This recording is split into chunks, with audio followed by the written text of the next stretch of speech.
नमस्कार।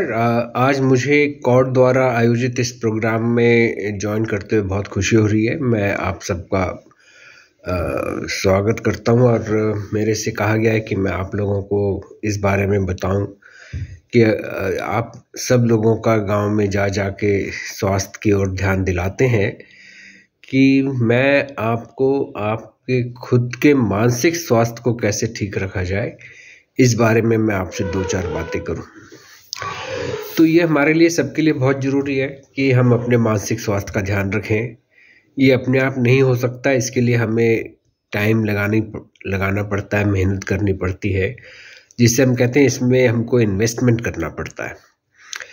क्योंकि दिमाग हमारा ठीक रहेगा तो बाकी सब हमारा शरीर काम करेगा।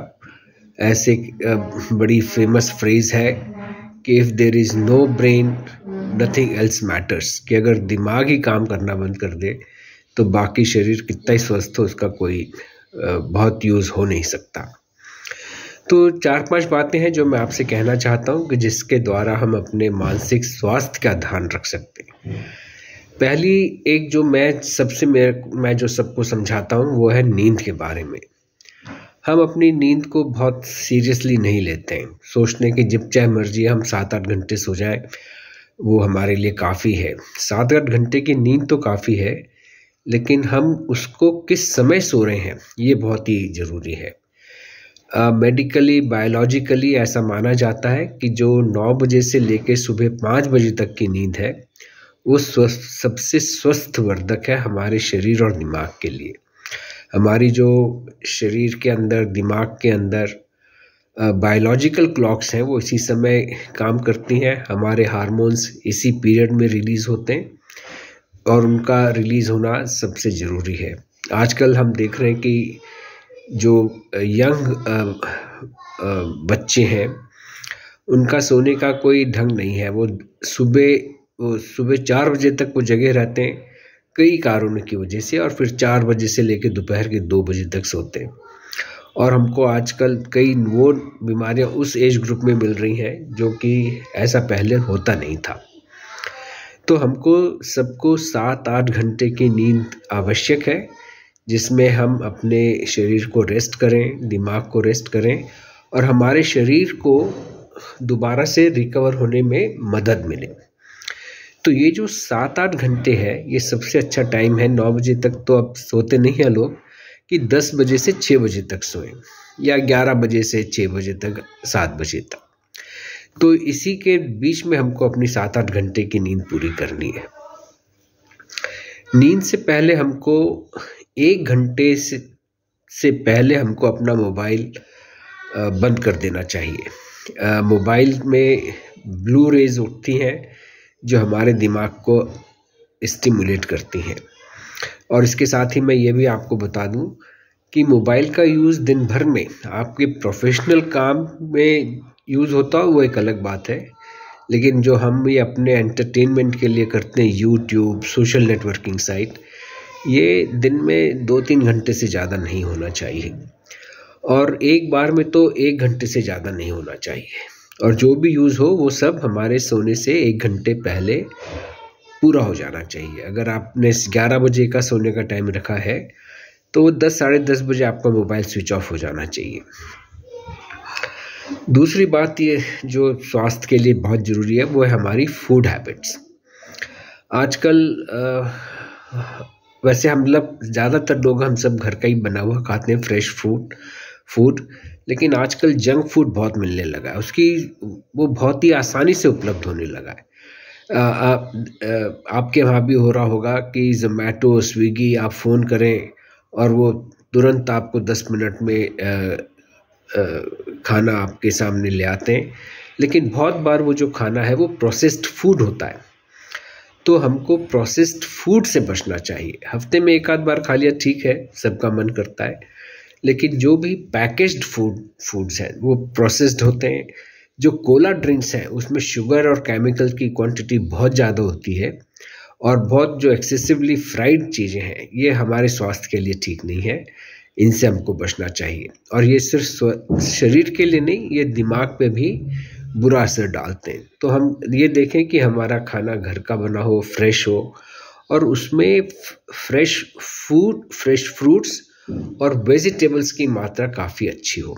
और आपके हिमाचल में तो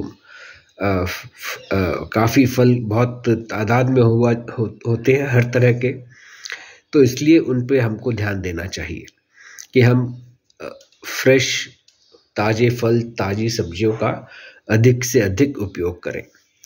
और इसमें हमको ये भी देखना चाहिए कि हमारी प्रोटीन की मात्रा भी उसमें से हमको पूरी मिल जाए। ऐसा मानते हैं कि हमको 50 ग्राम प्रोटीन एक एडल्ट को लेना चाहिए, चाहे वो अंडे से हो, फिश के द्वारा हो, या पनीर से हो, दाल से हो, छोलों से हो। ये हमको ध्यान रखना चाहिए कि हम प्रोटीन बराबर खा रहे हैं। तीसरी बहुत ही इम्पॉर्टेंट चीज़ जो हमारे मानसिक स्वास्थ्य के लिए ज़रूरी है, बल्कि पूरे शरीर के लिए भी, वो है हमारी एक्सरसाइज, कि हम नियमित रूप से 1 घंटे का व्यायाम करें। और ये मैं इसका बहुत बड़ा एडवोकेट हूँ कि हमको सबको एक्सरसाइज ज़रूर करनी चाहिए, और चाहे वो पैदल चलना हो, और लेकिन पैदल चलना ही काफ़ी नहीं है, हम उसके साथ थोड़ी सी और चीज़ें ऐड कर सकते हैं, जैसे योगा, प्राणायाम, या और कोई कसरत जो हमने बचपन से सीखी हुई है, स्क्वाट्स जैसे उठक बैठक लगाना, या पुशअप्स दंड पेलना, ये भी हमारे में थोड़ा बहुत शामिल होना चाहिए। इसके लिए जिम जाने की ज़रूरत नहीं है, हम घर में ही या पार्क में ही इन सब चीज़ों को कर सकते हैं। तो 1 घंटे की एक्सरसाइज हम सबको करनी चाहिए। चौथा जो इम्पोर्टेंट का वो है स्वास्थ्य के लिए, मानसिक स्वास्थ्य के लिए खासकर, कि हम नशीले पदार्थों से दूर रहें। इसमें देखा गया कि अब सिगरेट और शराब का उपयोग बहुत ज़्यादा हो गया है, और हिमाचल में बहुत ज़्यादा है। उसमें कई बार आदमी सोशल एक्टिविटी में कुछ अल्कोहल वगैरह लेता है, तो वो अगर उसको भी हम अपने बुद्धि लगा के लें और सिर्फ ग्रुप में लें, 1 या 2 पैक से ज़्यादा ना लें, तो वो हमारा शरीर दिमाग उसको हैंडल कर सकता है। लेकिन इससे ज़्यादा लेना, बार बार लेना, ये हमारे शरीर और दिमाग के स्वास्थ्य के लिए बहुत ही हानिकारक है। और तंबाकू, टोबैको, ये तो बिल्कुल ही हानिकारक है, क्योंकि ये आदमी रोज़ लेता है, और इसके इतने केमिकल्स हैं इनमें कि जो हमारी बॉडी जिनको मेटाबोलाइज नहीं कर सकती है। तो टोबैको तो बहुत ही हार्मफुल है, उसके क्या क्या दुष्परिणाम हो सकते हैं ये आपको सबको पता है। गवर्नमेंट बहुत इसके बारे में एडवर्टाइज करती है, और हमको टोबैको से तो बचना ही चाहिए, और अल्कोहल भी बहुत ही सावधानी पूर्वक लेना चाहिए। चौथा है, 5वां, सोशल नेटवर्किंग अपने स्वास्थ्य के लिए।